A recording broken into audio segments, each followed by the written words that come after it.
Welcome back to the channel. I trust that you're doing well. We've got Bitcoin just sitting in the waiting room with potentially a massive move incoming. Is this move going to send Bitcoin to a new all-time high, or are the bears getting ready to attack and send Bitcoin down to a lower price level? We'll take a look at that in this video. We also see lots of positive accumulation happening for Bitcoin, even at these price points, from the ETFs and other big players in the space. And we have the White House coming out in the not too distant future with a crypto report, and they might even reveal more ways that they wish to allocate Bitcoin to their strategic reserve. So we're going to cover all of that and more in this video. Stick around. Let's get into the video.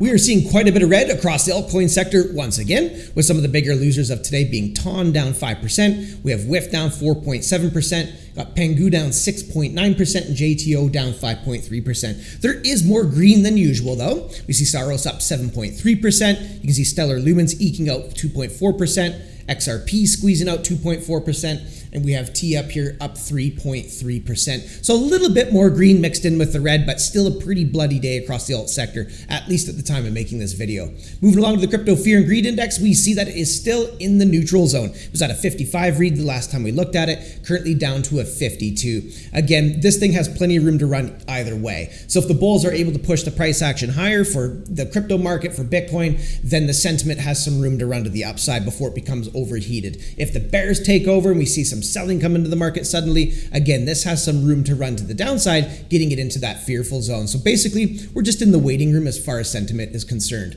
Moving right along to the Bitcoin ETF trackers, inflows and outflows. We see that there was one negative day of outflows here on June 30th, where we have a net outflow of $350 million. We can see on July 1st that there was $420 million worth of net inflows, completely undoing the day before. And then on July 2nd, we have $602 million worth of positive inflow. So we are still seeing accumulation at these levels, at least from the ETFs.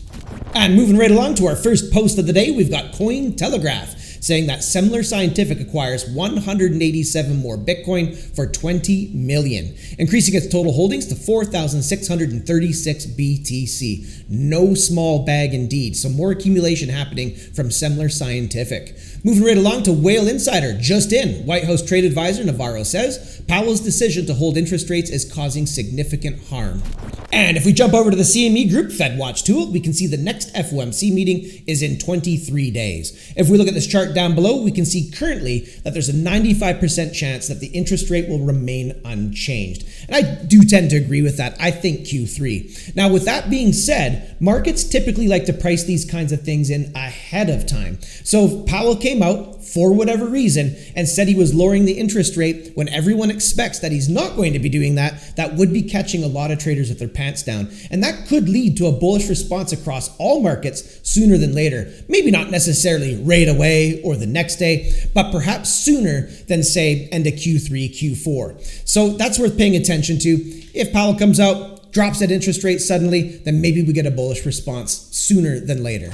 And we have a post here from Bitcoin Archive. Trump's White House to publish Bitcoin and crypto policy report on July 22nd. Now, in this report, it might include recommendations on funding a strategic Bitcoin reserve. Now, one of my last videos, we were looking at a clip of Bo Hines. He was being interviewed, and he was talking about how the government might even partner with some Bitcoin miners as one potential way to allocate Bitcoin to a strategic reserve. But he also said that there were some other ideas that they were all looking into, and maybe they'll be revealing some of these methods in this report. So we'll mark July 22nd on our calendars, and we'll see what they come up with. And jumping into the price action of Bitcoin on a daily time frame, and we can see that Bitcoin still really hasn't done much in the last several days. I do see that Bitcoin is down about 1% at the time of making this video, but it still is finding support on the red 10 simple moving average, at least at the time of recording. There's been no candle body closures below the 10. Now, in all fairness, bulls still have not broken this midterm downtrend that Bitcoin's been in since putting in its all-time high. Again, for the bulls to do that, we need to see daily candle bodies close at least above this pivot point right here in the mid 110,000 range. Getting daily candle body closures above that pivot would be the first sign of breaking this midterm downtrend in favor of the bulls. Personally, I'm watching the all-time high back here at 112,000. If the bulls were to take over, start closing daily candles above the all-time high, so above 112,000, supported by good volume down below, then I would say the bulls are making a way more decisive break of this midterm downtrend, and at that point in time, probability would favor Bitcoin moving back into price discovery and likely its next leg up to put in an all-time high. Now, that being said, the bears have been unable to make their move as well, and that would be sticking in another lower high on this chart. If sellers were to enter the market and the price of Bitcoin was to roll over from here, it would be another lower high as opposed to back here, and that would be keeping this downtrend intact. From there, we'd want to see, are the sellers strong enough, first of all, to roll the price action over from here, but then can they move it down to a lower low?